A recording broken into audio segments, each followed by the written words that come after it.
வணக்கம் சார். இந்த நிதிநிலை அறிக்கையானது ஞாயிற்றுக்கிழமை தாக்கல் செய்யக்கூடிய இந்த நிதிநிலை அறிக்கையோட மக்களோட எதிர்பார்ப்பு மற்றும் நாடு எதிர்கொண்டுள்ள அந்த பொருளாதார மந்தநிலை சிக்கல், இதற்கு தீர்வாக என்ன இருக்குன்னு நீங்கள் எதிர்பார்க்குறீங்க சார்? ஏற்கனவே இப்போ EU கூட ஃப்ரீ ட்ரேட் அக்ரிமெண்ட் போட்டாங்க. மற்றவங்க ஐ திங்க் கனடா, ஆசியான் மற்ற கண்ட்ரிஸ் கூடயும் சீக்கிரம் முடிச்சிடுவாங்கன்னு எதிர்பார்க்குறோம். இதெல்லாம் பண்ணும்போது டிப்பிக்கலி இண்டஸ்ட்ரீஸ்க்கு வந்து எம்எஸ்எம்இஸ் டிப்பிக்கலாக ஒரு கேஷ் ஃப்ளோ ப்ராப்ளம்ஸ் இருக்குது அண்ட் கேபிட்டல் ப்ராப்ளம் இருக்கிறதுனால ஐ திங்க் அந்த டைரெக்ஷனில் போவாங்கன்னு எதிர்பார்க்குறோம்.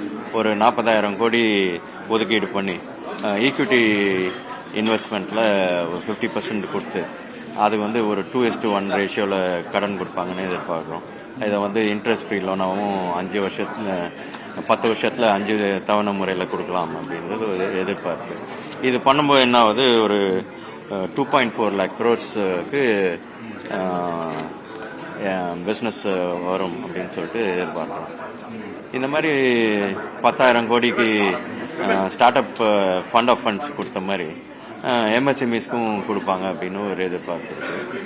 அதே மாதிரி இன்னொரு fund of funds for buying technology from abroad or IP வாங்கிறதுக்கும் கொடுக்கலாம் ஃபார் எம்எஸ்எம்இஸ்னு எதிர்பார்ப்பு இருக்குது. இந்த மாதிரி நிறைய எதிர்பார்ப்புகள் இருக்குது.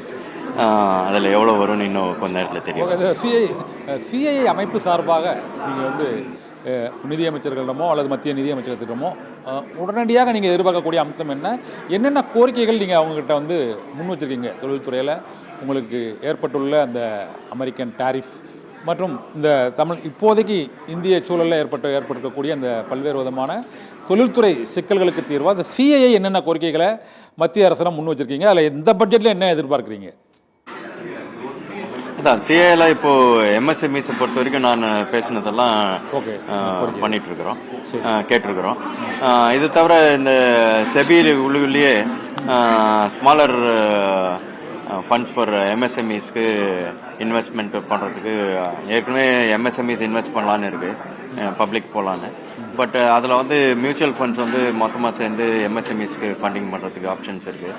இந்த மாதிரிலாம் கேட்டிருக்கிறோம். மற்றபடி எம்எஸ்எம்இஸை பொறுத்த வரைக்கும் இவ்வளோ தான் கேட்டிருக்கோம். இப்போ அந்த சிறு குறு நடுத்தர தொழிலில் பெரிய அளவில் பாதிக்கப்பட்ட தொழில் அப்படின்னா அந்த அமெரிக்கன் டாரிஃபால் 25%-50% வரை அந்த வரி விதிப்பினால பாதிக்கப்பட்ட அந்த முதல் துறை எது சார்? அதிகமாக பாதிக்கப்பட்டது டெக்ஸ்டைல் மேஜராக பாதிக்கப்பட்டிருக்கு. ஜவுளித்துறை, அடுத்தது ஆட்டோமோட்டிவ். ஆமாம், ஜவுளித்துறையும் ஆட்டோமோட்டிவ் காம்பனன்ட்ஸும் பாதிக்கப்பட்டிருக்கு.